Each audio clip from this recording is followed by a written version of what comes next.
Welcome to movie brand. പ്രേക്ഷകർക്കേറെ സുപരിചിതനായ കൊല്ലം സുധിയുടെ മരണശേഷമാണ് ഭാര്യ രേണു സുധി സോഷ്യൽ മീഡിയയിൽ സജീവമാകുന്നത്. റീലുകൾ ചെയ്തിരുന്ന രേണു ഇപ്പോൾ മോഡലിംഗും ചെയ്യുന്നുണ്ട്. അഭിനയത്തിലേക്കും ചുവട് വെച്ചിട്ടുണ്ട് രേണു. എന്നാൽ രേണു റീൽസും മോഡലിംഗും ചെയ്തു തുടങ്ങിയതിന് പിന്നാലെ തന്നെ രേണുവിനെതിരെ രൂക്ഷ വിമർശനം ഉയർന്നിരുന്നു. സുധിയുടെ മരണശേഷം രേണു എന്താണ് ചെയ്തു കൂട്ടുന്നത് എന്നാണ് ചിലർ ചോദിക്കുന്നത്. രേണു ഏത് വീഡിയോ ഇട്ടാലും ആ വീഡിയോസിന് താഴെ രേണുവിനെ വിമർശിച്ചുകൊണ്ടുള്ള കമന്റുകൾ വരാറുണ്ട്. സുധിയുടെ മകൻ കിച്ചുവിനെ രേണു മറന്നെന്നും അവനെ അകറ്റി എന്നുമാണ് പലരും പറയുന്നത്. കുറച്ചു നാളുകൾക്ക് മുൻപ് ദാസേട്ടൻ കോഴിക്കോട് എന്ന വ്യക്തിയുമായി ചെയ്ത റീലിന് പിന്നാലെ വലിയ തോതിലുള്ള സൈബർ ആക്രമണമാണ് രേണു നേരിട്ടുകൊണ്ടിരിക്കുന്നത്. ഇപ്പോഴിതാ താൻ ട്രെയിനിൽ നിന്ന് വീണെന്ന് പറയുകയാണ് രേണു. പ്ലാറ്റ്ഫോമിലേക്ക് ലഗേജുകളുമായി ചാടി ഇറങ്ങിയപ്പോഴാണ് അപകടം സംഭവിച്ചത്. തലയടിച്ച് ആണ് നിലത്ത് വീണത്. ട്രെയിനിന്റെ AC കമ്പാർട്ട്മെന്റിലാണ് രേണുവും ഷൂട്ടിംഗ് സംഘവും സഞ്ചരിച്ചിരുന്നത്. ഡോറ് തുറക്കാനുള്ള ശ്രമത്തിനിടയിൽ ട്രെയിൻ നീങ്ങാൻ ആരംഭിച്ചു. പെട്ടെന്ന് ഇറങ്ങാനുള്ള ശ്രമത്തിനിടെയാണ് പ്ലാറ്റ്ഫോമിലേക്ക് വീണത്. ഭാഗ്യത്തിനാണ് പാളത്തിലേക്ക് വീഴാതെ വലിയ അപകടം ഒഴിവായത്. പിന്നാലെ ആശുപത്രിയിൽ പോയി CT സ്കാൻ ഉൾപ്പെടെ എടുത്ത് കുഴപ്പങ്ങളൊന്നുമില്ലെന്ന് ഉറപ്പുവരുത്തി. താൻ ട്രെയിനിൽ നിന്ന് വീണ അനുഭവം പങ്കുവയ്ക്കുന്ന ഓൺലൈൻ മാധ്യമത്തിന്റെ വീഡിയോയ്ക്ക് താഴെയും പരിഹാസ കമന്റുകളാണ് വരുന്നത്. ദൈവത്തെ മറന്ന് ജീവിക്കരുത് എന്നാണ് ഒരാൾ ഓർമ്മിപ്പിക്കുന്നത്. കാണിച്ചു കൂട്ടുന്നതെല്ലാം സുധിചേട്ടന്റെ ആത്മാവെല്ലാം കാണുന്നുണ്ടെന്ന് ഉറപ്പായി. അങ്ങനെ തന്നെ വേണമെന്നെല്ലാം കമന്റുകളുമായി വന്നിട്ടുണ്ട്. എന്നാൽ ഒരാൾക്ക് അപകടം പറ്റുമ്പോഴും അയാളെ പരിഹസിക്കാനുള്ള മനോനിലയെ വിമർശിക്കുന്നവരുമുണ്ട്. എന്തൊക്കെയായാലും ഒരാൾക്ക് അപകടം സംഭവിക്കുമ്പോൾ ഇങ്ങനൊന്നും പറയാൻ പാടില്ല എന്നെല്ലാമാണ് പലരും പറയുന്നത്. അതേസമയം ഇപ്പോൾ അലിൻ ജോസ് പെരേരയുമായി പുതിയ ആൽബത്തിൽ അഭിനയിച്ചു കൊണ്ടിരിക്കുകയാണ് രേണു. ഇടപ്പള്ളി വനിതാ തിയേറ്ററിൽ സിനിമാ നിരൂപണം പറഞ്ഞാണ് അലിൻ ജോസ് പെരേര സമൂഹ മാധ്യമങ്ങളിൽ വൈറലായത്. അലിൻ ജോസുമായുള്ള റീൽസുകൾ സമൂഹ മാധ്യമങ്ങളിൽ വ്യാപകമായി പ്രചരിക്കുന്നുണ്ട്. ഷോർട്ട് ഫിലിമിൽ അഭിനയിക്കുന്നതിന്റെ വിവിധ ഭാഗങ്ങളും ഓൺലൈൻ മാധ്യമങ്ങളിലൂടെ പുറത്തുവരുന്നുണ്ട്. തൻസീർ കൂത്തുപറമ്പാണ് ആൽബത്തിന്റെ സംവിധായകൻ. രേണുവിന്റെ അഭിനയത്തെ വിമർശിച്ചും നിരവധി പേർ കമന്റുകൾ ഇടുന്നുണ്ട്. നിരവധി പേരാണ് ഷൂട്ടിംഗ് ലൊക്കേഷനിൽ ഫോട്ടോ എടുക്കാനും മറ്റുമായി രേണുവിന്റെ അടുക്കൽ എത്തുന്നത്. സിനിമകളിലും വൈകാതെ താൻ അഭിനയിക്കുമെന്നുള്ള പ്രതീക്ഷയും രേണു പങ്കുവയ്ക്കുന്നുണ്ട്. അടുത്തിടെ രേണു രണ്ടാമത് വിവാഹിതയാകുന്നുവെന്നും വാർത്തകൾ വന്നിരുന്നു. എന്നാൽ പിന്നാലെ പ്രതികരണവുമായി രേണു രംഗത്തെത്തുകയും ചെയ്തിരുന്നു. താൻ ഇനി ഒരാളെ വിവാഹം ചെയ്താൽ അയാളെ ജനങ്ങൾ വെറുതെ വിടുമെന്ന് തോന്നുന്നില്ല എന്നും ആ റിസ്ക് എടുക്കാൻ പറ്റിയ ഒരാൾ വന്നാൽ മാത്രമേ വീണ്ടും ഒരു വിവാഹത്തെക്കുറിച്ച് ചിന്തിക്കാൻ സാധിക്കത്തുള്ളൂ എന്നും രേണു പറഞ്ഞിരുന്നു. രണ്ടാം വിവാഹം ലോകത്ത് ആദ്യമായി നടക്കുന്നതൊന്നുമല്ല. പക്ഷേ എന്റെ കാര്യത്തിലേക്ക് വരികയാണെങ്കിൽ ഞാൻ ഇനി ഒരുത്തനെ കെട്ടിയാൽ നാട്ടുകാർ അവനെ തല്ലിക്കൊല്ലും. രേണു സുധി എന്ന ഞാൻ യഥാർത്ഥത്തിൽ വീണ്ടും ഒരു വിവാഹം കഴിച്ചാൽ നടക്കാൻ പോകുന്ന സംഭവങ്ങൾ നിങ്ങളൊന്ന് ആലോചിച്ചു നോക്കൂ. ആ മനുഷ്യനെ ആളുകൾ വെറുതെ വിടുമോ? പാവം ആ മനുഷ്യനെ കൂടി ഞാൻ ഇതിലേക്ക് ഇടണോ? ആ സാഹചര്യത്തെക്കുറിച്ച് ചിന്തിക്കാൻ പോലും പറ്റുന്നില്ല. ഞാൻ ഇനി ഒരു വിവാഹത്തിലേക്ക് കടന്നാലുള്ള അഭിപ്രായം എന്താണെന്ന് അറിയാൻ കഴിഞ്ഞ ദിവസം ഞാൻ ചെറുതായി ഒരു ബോംബിട്ട് കൊടുത്തിരുന്നു. അത് വൈറലായിരുന്നു. രേണു സുധി പ്രണയത്തിൽ എന്നൊക്കെ പറഞ്ഞ് സോഷ്യൽ മീഡിയയിൽ അത് പ്രചരിക്കുകയും ചെയ്തിരുന്നു. എനിക്കൊപ്പം കട്ടയ്ക്ക് പിടിച്ചു നിൽക്കാൻ കഴിയുന്ന ആളായിരിക്കണം എനിക്ക് ഇനി വരാൻ പോകുന്നയാൾ എന്നാണ് രേണു പറഞ്ഞത്. രേണുവിന്റെ തോന്നൽ ശരിയാണെന്നാണ് വീഡിയോ വൈറലായതോടെ വരുന്ന കമന്റുകൾ. ആ വ്യക്തിയെ അപമാനിക്കാനും ചവിട്ടി തേക്കാനും നമ്മൾ മലയാളികൾ മുന്നിലാണ്. ഒന്നുമില്ലാത്ത ഒരു അവസ്ഥ വന്നാൽ സഹായിക്കാൻ ആരും കാണില്ല. അപമാനിക്കാൻ എല്ലാവരും കാണും.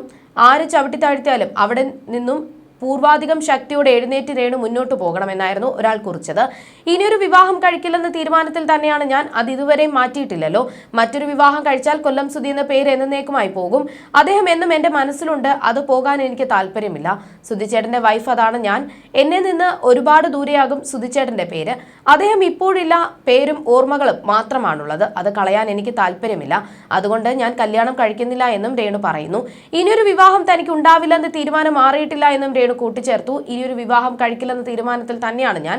അത് ഇതുവരെ മാറ്റിയിട്ടില്ലല്ലോ. മറ്റൊരു വിവാഹം കഴിച്ചാൽ കൊല്ലം സുധി എന്ന പേര് എന്നേക്കുമായി പോകും. അദ്ദേഹം എന്നും എന്റെ മനസ്സിലുണ്ട്. അത് പോകാൻ എനിക്ക് താല്പര്യമില്ല. സുധിച്ചേട്ടന്റെ വൈഫ് അതാണ് ഞാൻ. എന്നെ നിന്ന് ഒരുപാട് ദൂരെയാകും സുധിച്ചേട്ടന്റെ പേര്. അതുകൊണ്ട് ഞാൻ കല്യാണം കഴിക്കുന്നില്ല എന്നും രേണു പറഞ്ഞിരുന്നു. മൂത്ത മകൻ കിച്ചു ഒരിക്കലും തന്നെ തള്ളി പറയില്ല എന്നും രേണു പറയുന്നു. കിച്ചു എന്നെ കുറിച്ച് ഒരിക്കലും നെഗറ്റീവ് പറയില്ലെന്ന് എനിക്ക് ഉറപ്പാണ്. ഞങ്ങൾ തമ്മിലുള്ള വിശ്വാസം അതാണ്. ഒരു മ്യൂച്വൽ അണ്ടർസ്റ്റാൻഡിങ്ങിലാണ് ഞങ്ങൾ രണ്ടുപേരും പോകുന്നത് എന്നാണ് രേണു പറയുന്നത്. അമ്മ വീണ്ടും ഒരു വിവാഹം കഴിച്ചാൽ അത് അമ്മയുടെ ഇഷ്ടമാണ്. ഞാൻ മുൻപും പറഞ്ഞിട്ടുണ്ട്. അമ്മ കല്യാണം കഴിക്കുകയാണെങ്കിൽ അമ്മയുടെ ഇഷ്ടം. അതിൽ എനിക്കൊരു അഭിപ്രായവുമില്ല. അമ്മയ്ക്ക് അമ്മയുടേതായ ജീവിതം ഉണ്ടല്ലോ. അത്രയല്ലേ ആയിട്ടുള്ളൂ. അമ്മയ്ക്ക് അങ്ങനെ ഒരു താല്പര്യമുണ്ട്. ഒറ്റയ്ക്ക് നിൽക്കാൻ പറ്റുന്നില്ല. വിവാഹം കഴിക്കണമെങ്കിൽ കുഴപ്പമില്ല. അമ്മയ്ക്ക് ഇഷ്ടമുണ്ടെങ്കിൽ അമ്മയ്ക്ക് വിവാഹം കഴിക്കാം. ഞാനായിട്ട് അതിനെതിരെ നിൽക്കുന്നില്ല. പഠിക്കണം, ജോലി നേടണമെന്നാണ് ആഗ്രഹമെന്നുമാണ് ഒരു അഭിമുഖത്തിൽ സംസാരിക്കവേ കിച്ചു പറഞ്ഞിരുന്നത്. തന്റെ ഒരു ചിത്രവും അതിനൊപ്പം രേണു പങ്കുവച്ച 2 വരിയുമായിരുന്നു കുറച്ച് ദിവസങ്ങൾക്ക് മുൻപ് രേണു പ്രണയത്തിലാണോ എന്ന ചർച്ചകൾക്ക് തുടക്കമിട്ടത്. പ്രണയത്തെക്കുറിച്ചാണ് രേണു പോസ്റ്റിൽ പറയുന്നത്. എന്റെ കണ്ണുകളിൽ ഉള്ള പ്രണയം നിന്നോട് മാത്രമാണ്, അത് ആരാണ് എന്ന് തൽക്കാലം വെളിപ്പെടുത്തുന്നില്ല എന്നാണ് രേണുവിന്റെ പോസ്റ്റ്. ഇതോടെയാണ് രേണു പ്രണയത്തിലാണോ എന്ന് പലരും ചോദിക്കുന്നത്. പിന്നാലെ നിരവധി പേരാണ് കമന്റുകളുമായി രംഗത്തെത്തിയിരിക്കുന്നത്. കമന്റുകൾക്ക് രേണു മറുപടിയും നൽകുന്നുണ്ട്. സുധിച്ചേട്ടൻ എന്നൊരാൾ കമന്റ് ചെയ്തപ്പോൾ ഏട്ടൻ പോയി, എങ്കിലും ഏട്ടൻ എന്നും മനസ്സിൽ ദൈവത്തിന് തുല്യമാണെന്നാണ് രേണു നൽകിയ മറുപടി. സുധിച്ചേട്ടൻ എന്നും ഉണ്ടാകുമെന്നും രേണു പറയുന്നുണ്ട്. അത് സുധിച്ചേട്ടൻ അല്ലാതെ ആരാ എന്നായിരുന്നു മറ്റൊരാൾ ചോദിച്ചത്. സമയം ആവട്ടെ പറയാമെന്നായിരുന്നു രേണുവിന്റെ മറുപടി. ഈ കുട്ടിക്ക് ഒറ്റയ്ക്ക് സർവൈവ് ചെയ്യാനുള്ള മനക്കെട്ടി ഉണ്ടെന്ന് എനിക്ക് തോന്നുന്നില്ല. ഒരുപക്ഷെ ആ കുട്ടിക്ക് ഒരു പങ്കാളി വേണമെന്നുണ്ടെങ്കിൽ അത് കല്യാണം കഴിച്ചോട്ടെ, അവരാർക്കും ഉപദ്രവമൊന്നും ചെയ്യുന്നില്ലല്ലോ. പിന്നെ വേറെ കല്യാണം കഴിക്കില്ല എന്ന് പറഞ്ഞത് അതിപ്പോൾ ഓരോ മാനസികാവസ്ഥ ഡിപ്പെൻഡ് ചെയ്താകില്ലേ. ആ പറഞ്ഞ സമയത്ത് ഒരുപക്ഷെ സുധിച്ചേട്ടന്റെ മരണത്തിൽ നിന്ന് മൂവ് ഓൺ ആയി കാണില്ല. സമയം കഴിയുന്തോറും ആ വേദനയും കുറഞ്ഞു വരുമല്ലോ. ചിലപ്പോൾ ഒരു വിഷമം എപ്പോഴും കാണും. എന്തായാലും ജീവിതത്തിൽ ഒറ്റപ്പെടുന്നത് അത്ര സുഖമുള്ള കാര്യമല്ല. അവർക്ക് കല്യാണം കഴിക്കണമെങ്കിൽ കഴിച്ച് സന്തോഷമായി ജീവിക്കട്ടെ. അതിനൊന്നും നാട്ടുകാരുടെ സമ്മതം ആവശ്യമില്ലെന്നാണ് ഒരാൾ കുറിച്ചത്.